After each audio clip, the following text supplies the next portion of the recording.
And this goes back to the question, how soft is our leadership in this country? How else do you think we're going to get information from these guys? I mean, can you imagine if one of these woke people were in there? Yes, sir, Mr. Abu Zubaydah. Zubaydah, is that correct? I'm so sorry. And what pronouns do you go by? What's up, everyone? Welcome back to another edition of Heavy Duty Country. We've got a weird one for y'all today, and a kind of a sensitive one for all you woke lefties. So I don't know if y'all remember, but back during the September 11th attacks, one of the first guys that was detained was this guy by the name of Abu Zubaydah. This guy Zubaydah was an Al-Qaeda facilitator, which basically means that he was affiliated with Al-Qaeda. And for those of you who don't know what Al-Qaeda is, it's pretty much the Taliban on steroids. Take what the Taliban do and just multiply it by like 20. And if you don't know what the Taliban do, well, I just can't help you there. Anyways, they detained this guy to find out information on what is going on, why we were attacked on September 11th, how it was planned, all of this stuff. Clearly, he had information if he's affiliated with Al-Qaeda. And for those of you on the left who are like, well, he didn't participate in September 11th. Wow. Let me ask you this. If there's a bank robbery going on, and there's two guys in there getting it done, and they've got one guy driving, so technically, the driver didn't do anything as far as robbing the bank goes, but he's the facilitator as far as getting them to the bank and then back out of the bank. Do you think that guy has any responsibility in it? He could have just been like, no, I'm cool. I'm gonna stay home and watch the Flintstones. You guys just go ahead and take the bus. But of course, the left gets upset about all things American, the American flag.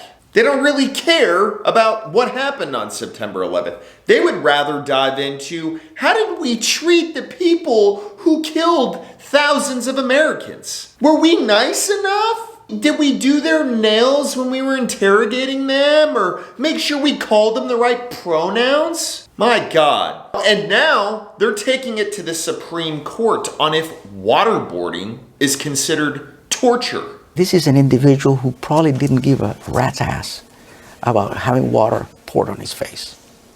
He never believed for 1 second you were going to kill him. No. And let me just tell you, he used his fingers to count the number of seconds because he knew that in all likelihood we would stop at 10. Let me just start by saying that I don't believe in torture, and I don't think torture works. I think if you just stab a knife into somebody's leg, they're gonna probably be more focused on the pain than actually giving any relative information. Or you know what? They may actually give you something that's false because they want it to stop so bad. If you stabbed a dude or drilled a hole through his leg, he'll tell you anything under the sun. He'll tell you he's Donald Trump. But waterboarding is a technique. It makes you feel like you're drowning, but you're not. And this goes back to the question, how soft is our leadership in this country? How else do you think we're gonna get information from these guys? I mean, can you imagine if one of these woke people were in there? Yes, sir, Mr.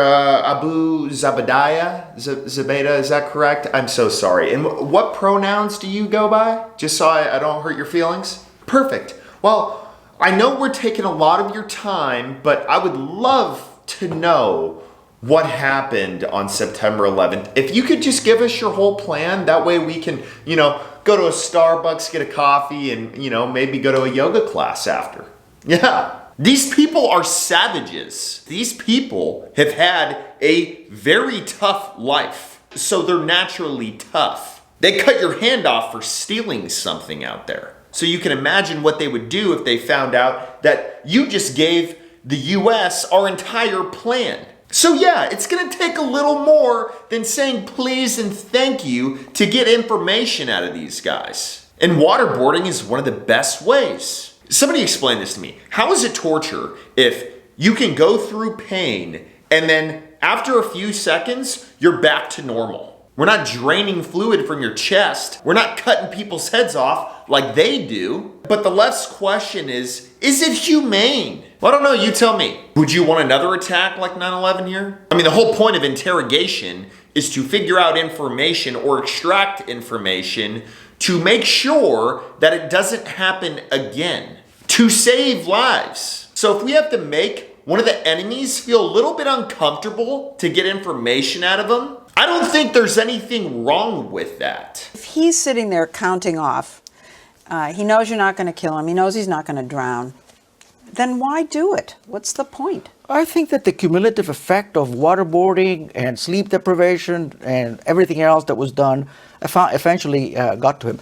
You kill thousands of Americans. I don't know if being treated like a princess is really in the cards. Man, I swear, some of this stuff that is being brought to the table by these woke people, stuff like this, where we still have had people killed about this war 20 years later, and they're sitting there trying to figure out if waterboarding is humane. Focus on something that matters. Focus on Americans. My God.